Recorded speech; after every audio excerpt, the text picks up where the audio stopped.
اهلا بيكم في فيلم حوارنا النهارده تقيل وباذن الله هيعجبك يا زميل. فيلم النهارده روقان ونهايته جمدان، دعمك هيشجعني ان استمر واكون معاكم اول باول. دوس ريدي واستمتع معانا يا زميل.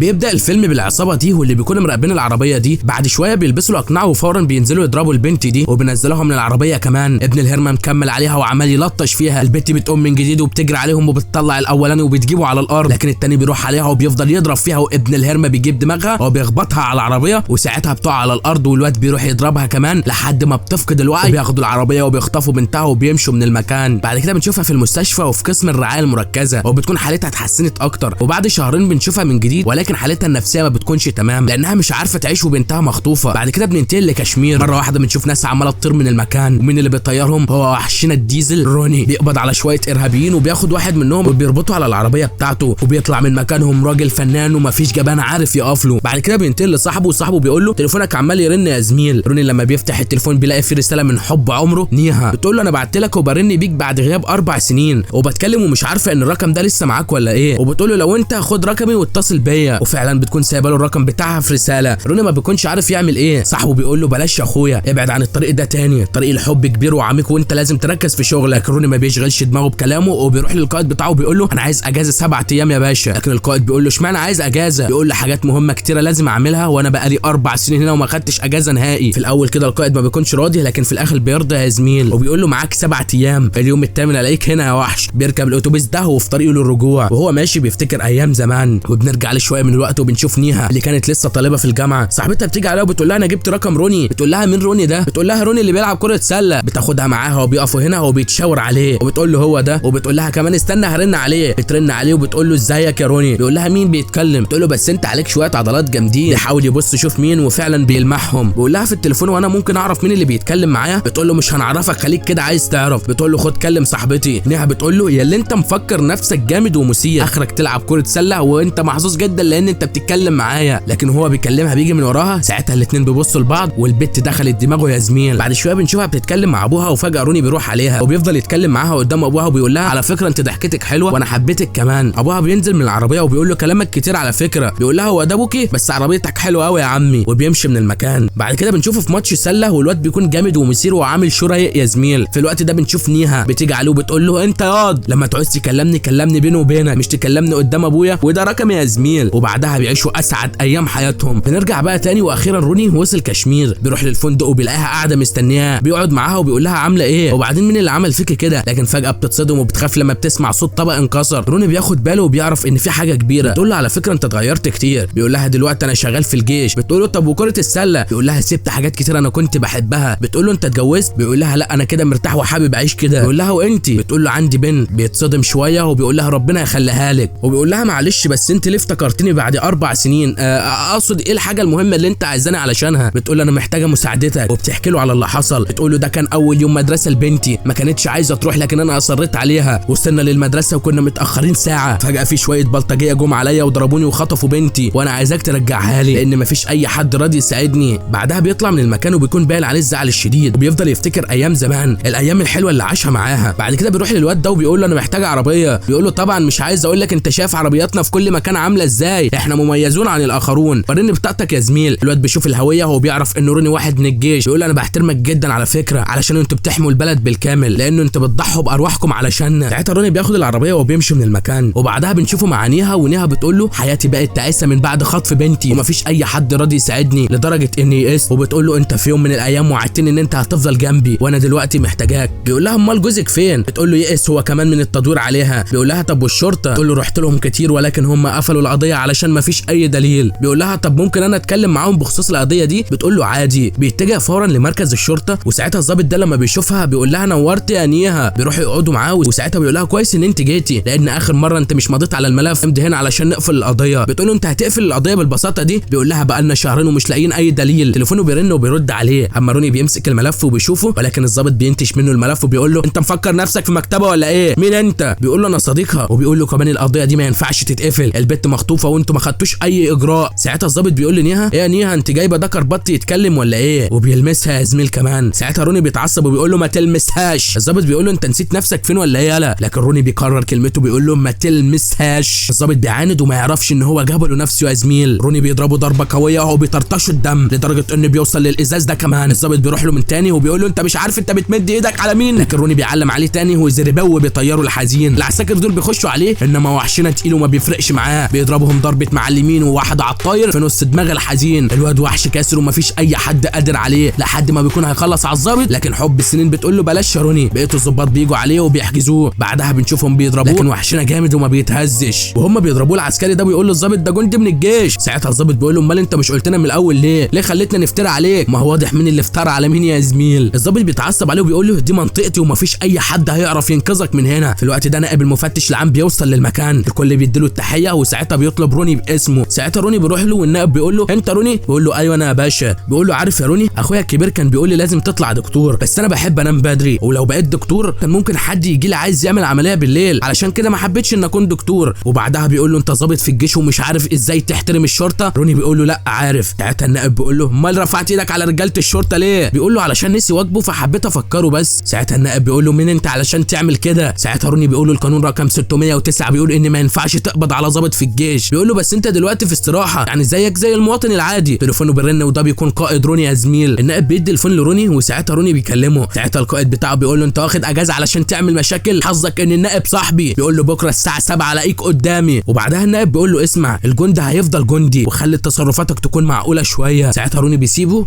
وبيمشي. بيركب العربيه مع عثمان وساعتها عثمان بيقول له في معركه جايه مش من بره، لا المعركه دي هتكون في قلبك انت لان باين على وشك قوي وانا حاسس ان الحوار كله بيتعلق في البنت اللي كانت معاك. وبيقول له ما تخليش حد يمشي عليك وحاول تشوف قلبك عايز ايه وتمشي ورا قلبك. وهنا روني بيفتكر لما نيها طلبت منه المساعده وهو ماشي بيشوف يافطه مكتوب عليها قلعه الاطفال ودي مدرسه بنت نيها. بيطلب من صاحبه يوقفه هناك. بينزل وبعدها بيروح يتكلم مع الوليه دي وهي مديره المدرسه وبيقول لها من شهرين في بنت اتخطفت قدام مدرستكم. بتقول له امتى؟ بيقول لها 7 فبراير بالظبط. بتقول له ما فيش حاجه حصلت هنا لكن هو بيوريها صوره البنت والوليه بتقول للبنت جميله بس هي مش كانت في مدرستنا. بيطلع من المدرسه وبنشوفه بيفتكر كل الكلام اللي نهى قالت له عليه. بيشوف الراجل ده طالع من هنا فبيروح يقول له من شهرين في بنت اتخطفت من هنا. بيقول له طب انت عايز نعمل ايه؟ بيقول له تعرف حاجه عن الحوار ده؟ بيقول له هو انت من الشرطه؟ بيقول له لا انا واحد من عيلتها بس. لكن ما بيرضاش يقول له وبيمشي. وهو ماشي بيركز اكتر وبيشوف ان في كاميرات مراقبه موجوده في المكان. بعد كده بيروح لنيها ونيها بتقول له انا اسفه على اللي حصل امبارح انا اللي كنت السبب. بيقول لها لا عادي ما تحطيش في دماغك. وبيقول لها انا رحت مدرسه بنتك والمديره قالت لي ان ما فيش حاجه حصلت كمان سالت حد ساكن في المكان وقال لي ما فيش حاجه حصلت. ساعتها بيقول لها طب انت عارفه شكل المجرمين؟ بتقول له لا كانوا لابسين اقنعه. بيقول لها طب انا عايز صور لبنتك كتير. بتقول له بس انا مش معايا. بيستغرب وبيقول لها ازاي؟ على تليفونك ولا على الفيس ولا على الانستا اي حاجه. لكن للاسف ما بيكونش معاها. وهم بيتكلموا بتشوف اخو جوزها الثاني جه فبتحاول تمشيه وتقول له لو شافك هيحصل مشكله كبيره. وساعتها بتمشيه من المكان وهو ماشي بيشوفه وبيشوف معاه سلاح وراه كمان يا زميل. بيستغرب ونظراته ما بتسيبهوش. المهم الثاني بيروح لنيها وبيقول لها عامله ايه؟ اخويا طلب مني ان اخلي بالك منك. روني بيحاول يراقب من بعيد لكن الواد الثاني ما بيكونش تمام. بيكون عايز يعمل حاجه لكن ساعتها روني تليفونه بيرن وهنا الثاني بيسمع فبيتصدم. المهم ما بيعملش حاجه وبيشرب مخدرات يا زميل. طبعا روني بيكون شايف كل حاجه. ساعتها نيها بتيجي عليه وبتقول له انت بتعمل ايه؟ وبتقول له امشي من هنا. بيقول لها همشي بس هرجع تاني وبيسيبها وبيمشي. ساعتها روني بيروح لها من جديد وبيقول لها مين ده؟ بتقول له ده اخو شيكار جوزي. الواد ده مش تمام ومدمن مخدرات ولما بقول لي شيكار بيقول لي سيبك منه ده طفل. ساعتها روني بيقول لها عايز رقمه وعنوان بيته وبيقول لها ما تقلقيش انا هنا علشان احل مشكله مش علشان اخرب حياتك. بعد شويه بينزل وهو نازل بيشوف الراجل ده بيقول له انت ساكن هنا؟ بيقول له ايوه. بيقول له تعرف شيكار ومراته وبنته؟ بيقول له هم خلفوا. ساعتها بقى هنا روني بيتاكد ان في حوار كبير. روح يكلم ساني في التليفون وبيقول له بنت اخوك اتخطفت من شهرين وانا عايز اتكلم معاك بخصوص الموضوع ده. ساعتها ساني بيقول له انت من الشرطه يعني؟ بيقول له لا انا شغال في قناه اخبار. لكن ابن الهرمه بيقفل في وشه. في الوقت ده بنشوف واحد من زمايله بيسلم عليه وبيقول له على فكره انت محظوظ جامد يا اسطى لان النهارده فرح صاحبنا رام. هنا بقى روني بيفتكر ايام زمان ايام لما كان في فرح صاحبه وكمان نيها كانت موجوده. الاثنين بيكونوا عملوا عرض جبار وروني ونيها لايقين على بعض يا شطار. ابو نيها بيحضر في مكانه وبياخد بنته علشان يمشوا لكن روني بيمسك ايديها وبيقول لها بحبك. في الوقت ده ابوها بيروح عليه وبيضربه بالقلم وبعدها بياخد بنته وبيمشوا. بعدها روني بيكون زعلان جدا لكن ام جنان بتجيله من تاني بتقول له الفستان ده بتاع امي وبتطلب منه الجواز. الواد بيفرح قوي وبعدها بيعيشوا اسعد ايام في حياتهم. وفي يوم من الايام كانوا مبسوطين وتمام لكن صاحبتهم بتجيلهم وتقول له نيها تليفون. بتتكلم في التليفون وبنشوف ان ملامحها بتتغير. بتقول له رنا انا لازم امشي. البت فورا بتمشي وروني بيتصدم وبيروح وراها. بيوصلها للمكان وبتقول له استناني هنا. بتخش المستشفى وبتحاول تتكلم مع اي حد هناك، كان بيدوا لها دور. روني بيرن عليها وبيقول لها يا ريت مش تقفلي في وشي، انا عايز اعرف في ايه. ما بتقفلش وفورا بتخش على ابوها، بتحضن ابوها وابوها بيقول لها انا تعبان قوي وفي المرحله الرابعه من مرض كبير. البت بتتصدم وابوها بيلمح كل حاجه في ايديها وبيقول لها انت هتتجوزي. بيفضل يعيط وروني بيكون سامع كل حاجه، وساعتها بتقفل الخط في وشه وبنرجع لروني من جديد. الشخص ده بيخبط فيه فروني بيقول له انا اسف يا ريس، لكن الراجل بطاقته بتاعه، وهنا روني بيعرف ان الراجل ده ظابط يا زميل. روني بيديله البطاقه لكن مش بلاقيه. بعد شويه بنشوفه مستني الراجل ده بيمشي وبعدها بيروح للبيت ده من تاني. الغفر ده بيقول له رايح فين، لكن روني بيوري له الكارنيه وبنعرف ان رومي شال صوره الظابط وحط صورته يا زميل. هو بيقول له في عمليه خطف حصلت هنا من شهرين. الغفير بيقول له انا ما اعرفش اي حاجه يا باشا. بيقول له انا عايز اراجع كاميرات المراقبه دي. فعلا بيخش يراجع وما بلاقيش اي حاجه، وبيعرف ان في 3 ساعات ممسوحين من التصوير. بيكون ماشي لكن بيرجع من جديد وبيشوف اليوم اللي قبله. بيتفاجئ لما بيشوف ساني جه المدرسه. ساعتها بيقول للغفير هديك فلوس كتيره لو جبت لي اللقطات الممسوحه. بعد كده بنشوفه بيتتبع ساني ورجالته، بيشوفهم هنا وبيتحرك وراهم. ساعتها ما بيكونش عارف مشوا من انهي اتجاه، فبيخش من الاتجاه ده ومن هنا بيشوف 2 منهم بيكونوا بيشتروا مخدرات. والحاجه الكبيره ان اللي بيبيع لهم هو عثمان صاحبه يا زميل اللي اخد منه العربيه. بيتصدم جدا وبيحاول يمشي من المكان، لكن فجاه حد بيثبته بالمسدس ودول رجاله ثانيه يا زميل. بيقول له انت كنت بتراقبنا ليه؟ بيقول لهم انا كنت بدور على بنت صغيره. وساعتها بيعمل عرض جبار، عرض من نار، بيجيب الاثنين على الارض وبيقول للواد ده فين ريا؟ بيقول له ما اعرفش حد بالاسم ده. بعدها فورا بيتجه لصاحبه عثمان وبيقول له مين الناس اللي كانوا عندك دول؟ بيقول له كانوا بيسالونا على مكان بس. روني بيقول له هيسالوك على عنوان ويدوك الفلوس دي كلها؟ بيقول له يا عم دول ناس اغنياء. بيقول له تعرف ثاني؟ ساعتها عثمان بيقول له اسمع ولو قابلتنا اي مشكله بيكون معايا ده. بيقول له انت راجل بسيط وما تورطش نفسك في مشاكل كبيره. بيقول له كده كده المشاكل حصلت وضربت 2 من رجالته. ساعتها عثمان بيقول له انت مجنون، انت لو ضربت 2 هيجي 20 ويخلصوا علينا. فعلا بيحضر في المكان عدد من الرجاله كتير. عثمان بيقفل المكان وبيقول لهم معلش ده كان بيدور عليا. لكن العصابه بيقولوا له انت غلطت مره، المره الثانيه مش هتكون عايش، وبيمشوا من المكان. عثمان بيقول له انت عملت المشاكل دي كلها ليه؟ بيقول له انا بدور على البنت دي واتخطفت من شهرين، عارف اي حاجه عنها ولا حتى شفتها قبل كده؟ بيقول له انت شايف ايه قدامك؟ شايفني شغال في مدرسه اطفال؟ وبيقول له انا قلقان عليك، خليك في حالك علشان الناس دي كبيره ومش بيسكتوا. ساعتها روني بيقول له انت قلقان عليا وانت عارفني من 4 ايام بس؟ لو انت عارفني من 4 ايام انا بقى عارف ام الطفله من سنين، فتخيل كده هي قلقانه على بنتها قد ايه. وبيمشي من المكان.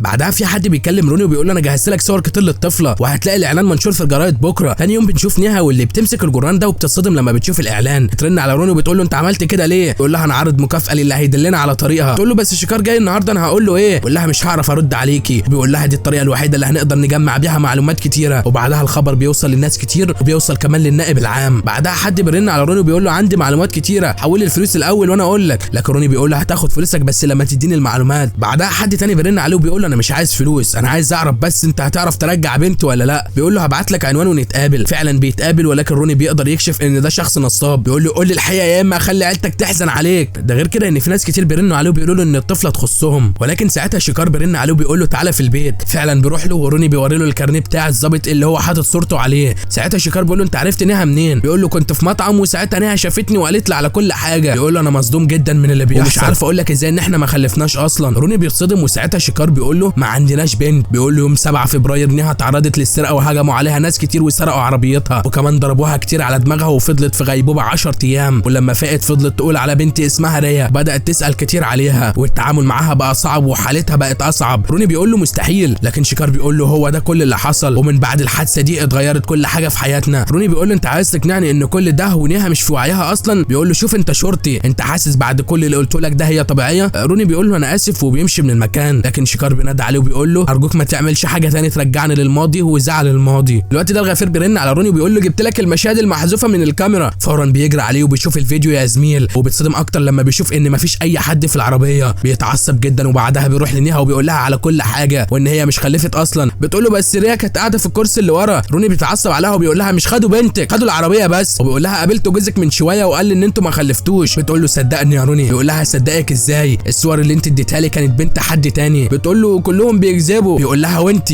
هل انت بتقولي الحقيقه؟ تقول له كنت خايفه اقول لك ان مفيش حد بيصدقني، انت كمان مش كنت هتصدقني. يقول لها قفلي عينك وقولي كل اللي عندك. فعلا بتعمل كده ولكن الكلمه اللي بتقولها ريا بنتي. يقول لها امك اسمها ايه؟ والله مش من عندي دي يا زميل، من عندهم هم. بتقول له ريا. ساعتها هو بيقول لها مفيش في حياتك غير ريا، الشخص اللي انت فقدتيه هي والدتك مش بنتك. بتقول له امشي امشي يا روني سيبني لوحدي. بينزل يجيب المفتاح بتاع عربيته وفجاه بيتصدم لما بيشوف شويه رسومات على الحيطه كمان وكمان بيشوف اسم ريا. بينادي عليها علشان يقول لها ايه ده، لكن هي بتكون عايزه تنتحر يا زميل، وفعلا بتنتحر، ترمي نفسها من فوق. روني بيجري عليها علشان يشوفها لكن للاسف بيكون فات الاوان. بعدها بيركب عربيته وعمال يعيط. في الوقت ده بنشوف شيكار وفجاه بيجي عليه الظابط ده. هتقول لي ده ظابط؟ هقول لك لازم نكدب عينينا يا زميل. بيقعد معاه وبيقول له ايه اللي حصل؟ بيقول له رجعت من دبي ومن يومين. بيقول له انت كنت بتعمل ايه في دبي؟ بيقول له شغل. بيقول له انت اللي زقتها؟ بيقول له انا جوزها. فبيقول له مين اللي كان موجود اخر زياره هنا؟ بيقول له ما اعرفش. بيقول له انا اقول لك، ثاني هو اللي كان هنا. بيقول له اخويا ما يعملش كده. بيقول له عمري ما في مدمن بسيط، وبيسيبه وهو بيمشي. وهو نازل بيشوف كاميرات المراقبه دي، يطلب من العساكر يفضلوا الكاميرات ويحضروا له التسجيل. واحد تاني بيقول له ده تليفون نهى يا باشا. بيقول له عايز اخر مكالمات واخر حاجه كانت على الواتس وعلى الفيس وعلى الانستا كمان. في الوقت ده بنشوف الاخبار كلها ان نهى انتحرت يا زميل، وبنشوف روني هو اللي بيفضل يفتكر في كل كلامها. بعد كده بنشوف الظابط ده والعسكري ده بيجي عليه بيقول له جبت لك بيانات تليفون نهى واخر شخص كان بيتكلم معاها هو روني ومعانا عنوانه. بعد كده الظابط التاني بيجي عليه وبيقول له يا ريس انا عارف روني ده. بيقول له عارفه منين؟ بيقول له في يوم من الايام جه مع نهى علشان يستفسروا عن القضيه وعملوا نوش في المكان هنا يا باشا، وانا ليا حساب لازم اصفيه معاه. بيقول له يلا بينا نروح نجيبه. في الوقت ده عثمان بيروح لروني وبيقول له انا عايز اتكلم معاك. بيقول له اليوم اللي انت جيت لي فيه ووريتني صوره البنت يا ريتني كنت قلت لك على الحقيقه، على الاقل كانت زمان نهى لسه عايشه. بيضربه. بيقول له انت عارف نهى منين؟ بيقول له انا مش عارف نهى بس انا عارف جوزها واخوها. نهى مش مجنونه وكل اللي هي قالته لك صح. من يومين 3 كنت مع ساني علشان بنتفق على صفقه. الوقت ده ساني سابني وراح يتكلم مع رجالته وشفت البت معاه. ساعتها ساني اداني فلوس وقال لي كانك ما شفتش حاجه علشان مش هخلص عليك. كنت خايف جدا وبسبب خوفي ده نهى اتقتلت. بيقول له كانت بتدور على بنتها زي المجنونه، عيطت كتير قدام الكل وما فيش اي حد صدقها. عثمان بيقول له انا استحق اي حاجه، اعمل فيا اللي انت عايزه بس لازم تنقذ البت الصغيره. بيقول له البت لسه عايشه. بيقول له مش عارف بس اللي هيعرفك هو ساني. بيقول له الاقيه ازاي؟ بيطلعوا من الفندق وهم ماشيين بيسمعوا صوت صريخ في المكان. روني بيروح يشوف ايه اللي بيحصل، بيلاقي واحد مشنوق. وده مين يا زميل؟ اللي روني اخذ الكارنيه بتاعه. العصابه جت خلصت عليه على اساس ان هو روني. بيقول له عثمان قتلوه بس كانوا يقصدوني انا. وساعتها بيقول له عثمان لازم قبل ما اروح لساني اعمل حاجه. عثمان وروني بيروحوا يركبوا الاسانسير وفجاه بيلاقوا الاثنين دول. الواد اللي وراه القائد بتاعه بيرن عليه وبيقول له انت قتلت الشخص الغلط. اما في نفس الوقت حد تاني بيرن على روني وبيقول له انت روني؟ بيقول له ايوه مين؟ بيقول له احنا الشرطه، خليك في الفندق واحنا جايين لك. فعلا الشرطه بتوصل للمكان وروني بيطلع من المكان. في الوقت ده بنشوف ساني اللي بيكون عامل حفله في المكان وروني بيوصل يا زميل. بيروح يمسكه وبيقول له فين ريا؟ لكن ساني بيقول له انت مين؟ ساعتها روني بيقول له فين ريا؟ رجالته بيهجموا عليه انما وحشنا فنان تقيل يعلم عليهم واحد ورا التاني ومفيش اي حد قادر عليه. عددهم كبير انما صاحبنا في الصد والضرب تقيل. بيفضل يجري ورا ساني والاثنين بيكونوا صراع جدا. ساني بيطلع فوق الاتوبيس ده وروني بحركات جامده بيطلع وراه. الواد بينط وروني وراه على طول يا زميل. اخيرا بيمسكه وبيفضل يضرب فيه لكن للاسف الشرطه بتوصل للمكان. روني بيكون مكلبش في ساني وسبحان الله مليون عسكري هندي وراه ومفيش اي حد قادر عليه. اخيرا بيمسكوه وبيقبضوا عليه. الضابط ده بيقول له طلبت منك تستناني في الفندق. بيقول له عايز نستنى علشان ريا تموت زي ما نهى قتلت نفسها وده كله بسببكم انتم. كنت هتعمل ايه لو بنتك هي اللي اتخطفت؟ بيقول له ما تتكلمش كتير علشان مش هرميك في الزنزانه. بعدها بيحبسوه في الزنزانه وبيكون روني متعصب جدا وبيقول لهم انتم مجرد خدام للشعب وواجبكم انكم تحموهم مش ترموا الابرياء في السجن. المجرمين كتير في البلد بسببكم. الضابط ده بيقول له ضربت حد تبع من الضباط، انت مفكر ان انت هتقدر تعمل كده تاني؟ بيقول له انت بتعرض قوتك بعد ما بتحبسنا، اديني الفرصه وهوريك قوه الجندي مننا عامله ازاي. الضابط بيقول له تعالى خلينا احقق لك امنياتك. بيفتح الزنزانه وبيخش له بيمسك فيه لكن روني ما بيكونش عايز يضربه لحد ما بيجيب اخره وبيضربه وبيطيره كمان. العساكر دول بيتلموا عليه كان الضابط بيقول له سيبوه. في الوقت ده النائب بيوصل وبيكون روني عايز يضربه لكن بيمسك نفسه يا زميل. روني بيقول لهم انتوا الكل اخدت رشوه قد ايه علشان تعملوا كده؟ النائب بيقول له مفيش وقت للضابط للرشوه. بيقول له اكيد الوقت ده علشان تقبض على المجرمين مش كده؟ بيقول له يعني ايه؟ بيقول له ثاني وراه عمليه خطف وانتوا مش مهتمين اصلا. بيقول له ايه الدليل؟ روني بيقول له انا معايا الدليل. بيجيب له عثمان وعثمان بيقول له رحت لمكانه وشفت بنت موجوده معاهم. النائب بيقول له هتقول كده قدام المحكمه؟ بيقول له طبعا هقول. بعدها بيروح لثاني وبيقول له هسالك سؤال فين ريا؟ بيقول له مين ريا؟ ثواني كده ممكن تكون في الجبل اللي ورا. روني من بره بيقول لهم دي طريقه تتعاملوا معاه بيها؟ الواد بيتعامل بعنف مع النائب. ساعتها الضابط بيخش له لكن النائب بيرجعه. الواد بيرفع عليهم سلاح. ساعتها روني بيغضب وبيخش لهم لكن النائب بيخلص على ثاني وروني بيروح وبيقول له مش ينفع تموت وبيفضل يعيط. بعدها بنشوف النائب بيتكلم معاه وبيقول له اللي حصل ده مش بارادتي ولازم انت تسيطر على غضبك. بيقول له انا عايز انتقم منيهم. بيقول له الشرطه ما بتاخدش بالطار بل الشرطه بتحقق العداله. في الوقت ده بنشوف عثمان واللي بيتفاجئ ان في رجاله في المكان بيضربوه وبيجيبوه على الارض. بنرجع من تاني وروني بيقول للنائب انا متاكد ان شجار عارف الموضوع بالكامل. بعد كده بننتقل لعثمان من جديد والاثنين دول بيتكتروا عليه ويكسروا رجله الثانيه كمان ومش بس كده ده بيكسروا دراعه كمان. الوقت ده روني بيوصل المكان وبيتصدم لما بشوفه بيجري عليه وبيقول له ايه اللي حصل؟ بيقول له 2 ضربوني. لكن المفاجاه في حد بيجي وبيخنقه بيكون هيفقد الوعي لكن روني بيصده وبيرجع علشان يضربه لكن مش بيلاقيه. فجاه في حد بيجي من وراه وبالرجل بيديله. بيشوف مين لكن برضه ما بيلاقيش حد. اخيرا بيشوف واحد لكن الاثنين بيلطشوا فيه. روني مش عارف يعمل اي حاجه لكن اخيرا بيضربهم ضربه معلمين وبيعلم عليهم الاثنين. الاولاني بيديله درس جميل والثاني بيديله درس تقيل. يقوم الواد ده وبيشيل البرميل وبيضربه بيه كمان وبيكمل على الثاني كمان اللي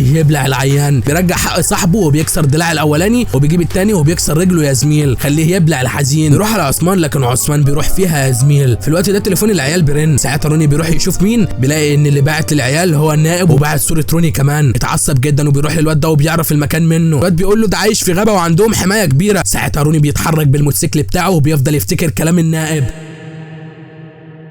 فجأة الشرطيين بيجروا وراه لكن بيلبسهم في بعض وبيطلع شايل الحزين ده وبيقعوا هما الاتنين من هنا. الحزين بيموت انما وحشنا بيكون لسه عايش. الناس دول بيهجموا عليه لكن صاحبنا بيستلقى فيهم واحد ورا التاني وشويه دول بيقفوا هنا كمان. لكن الشجاع بتاعنا بيطلع طاير وزربوا واحد من هنا على التاني من هنا على التالت كمان. بيكون عامل عرض جبار ورايق وفهمان بيخلص عليهم يا زميل. الحبه التانيين دول بيجوا عليه انما وحشنا بيلففهم حواليه وساعتها بيخش الغابه دي وبيخلص على كل رجاله النائب. وبعدها الواد بيخش من الميه كمان، بيخش من اماكن مش تخطر على بالنا حتى يا زميل. بيخش هنا وبيجهز نفسه من كنابل ورشاشات وسكاكين كمان. في الوقت ده بنشوف القائد بتاعه واللي بيقول للظابط روني ده صعب ويساوي جيش كامل وما بيخشش معركه الا لو بيطلع منها فايز، خلي بالكم من نفسكم. بعدها بنشوف الواد طالع هايج طايح ضارب فيهم بكل غشوميه. جيش كامل بيقف قصاده لكن بطلنا كبير وفي الكتب تقيل، بيخلص عليهم بالرشاشات وبعدها بيتعامل بالكنابل وبيطير فيهم زي الحمير ومفيش اي حد قادر له، الكل واقف قصاده انما وحشنا وحش مثير بيخش عليهم وبيضربهم ضربه معلمين. اخيرا بيخلص على كتبه الكبير لكن الكتب بيرجع له من تاني يا زميل. الطيارتين دول بيجوا عليه انما صاحبنا بيتعامل وبيقضي على كل اللي فيهم، يخلص على اللي في اول طياره تانيه بيفجرها واخيرا خلص عليهم ومتجه للنائب انما بيكون لسه في كتيبه تانيه مستنياه. بصراحه انا زهقت من الكذب يا كبير. يخش عليه شويه لكن بيعلمهم الادب وبيتعارك مع الواد ده. الواد ده بيديله بالدماغ انما اللي بيتاثر هو يا زميل. واحده منه تانيه بيرقدوا مكانه، عدد تاني بيكلبشوه لكن بيتعامل من جديد معاهم. في الوقت ده بيشوف الشخص ده وبيقول له انت قابلتني وقلت ان انت ابو ريا، وبيقول له في الحقيقه انت مش هتكون اب اصلا، وبيعلم عليه وبيريحه يا زميل. وفجاه بينضرب بالنار واللي ضربه هو النائب. بيروح عليه ووشه كله مليان غضب. النائب بيضرب فيه بعنف شديد لكن صاحبنا حتى وهو مصاب بيتصدى له لكن ما بيقدرش عليه لان النائب بيلعب على الاصابه. بيقعد معاه بيقول له اخويا كان بيتكلم كتير فقتلته، انا حذرتك كتير، انت عايز ريا؟ بيقول له هي لسه عايشه؟ بيقول له ايوه. ساعتها روني بيتصدم لما بيسمع كده. النائب بيقول له انا زهقت من شغلي، دورت على طريقه اجيب منها فلوس ولقيتها وهي كانت ريا. بنرجع لشويه من الوقت وبنشوفه واللي كان رايح لساني يفضل ينادى عليه وبنعرف ان هو كان عامل صفقه مخدرات تمام معاه ونجحت يا زميل. وهو ماشي سمع صوت ريا فبيقول له ايه الصوت ده؟ بيكون الواد هيخلص على ريا لكن هو اللي بيخلص عليه. وبنرجع تاني واللي بيقول لروني عرفت الحقيقه لما اخدت ثاني ورحنا للشكار، كان في شحنه وصفه العمر بالنسبه لي بس كان في مشكله في شركه الشحن واللي كان ماسك شركه الشحن هو شكار. فانا قلت له خلص لي الحوار ده وخد بنت، لو حصل حاجه كده ولا كده انت واخوك هتترموا في السجن. شكار كان بيكره مراته وكان عايز يبين انها مجنونه، فعلا عمل كل حاجه وخلى اخوه يخطف بنته. وبنرجع تاني وبيقول له علشان تكسب اي حرب مش محتاج قوه، انت محتاج عقل كمان. اما روني بكل غضب بيقول له انت عملت كل حاجه صح بس اخترت الطفل الغلط. بيقوم يطحن فيه وبيعلم عليه بكل غشوميه، يكسر في عظمه وبيفضل يطحن فيه. ساعتها النائب بيمسك المسدس وبيقول له ارجع وما تقربش لكن النائب هو اللي بينضرب بالنار. ومين اللي بيقتله؟ الظابط يا زميل. روني بيروح على النائب وبيقول له اعمل اي حاجه صح قبل ما تموت، فين الطفله؟ لكن بيودع المونديال يا زميل. القائد بتاع روني بيروح عليه وبيهديه وبيقول له انتهت الحرب، بيقول له الطفله بريئه لكن اخيرا بيشوف البنت وبيكون حزين جدا. بعد كده بنشوف الظابط واللي بيحقق مع شكار بيقول له انت عملت كده في بنتك ليه يا كلب؟ لكن شكار بيقول له انا رحت للدكتوره وقالت لي ان عقيم وقالت لي انها مش بنتي. الظابط بيحكي كل ده لروني وساعتها هنا روني بيفتكر انه كان على علاقه مع نيها وده معناه ان ريا بنته يا زميل. بيروح يشوفها وبيكون باين عليه الزعل الشديد واخيرا بيعتني ببنته يا زميل. وبكده بقى نكون وصلنا لنهايه فيلمنا الحزين. يا ريت لو عجبك الفيلم ما تبخلش علينا بلايكك واشتراكك ويلا سلام.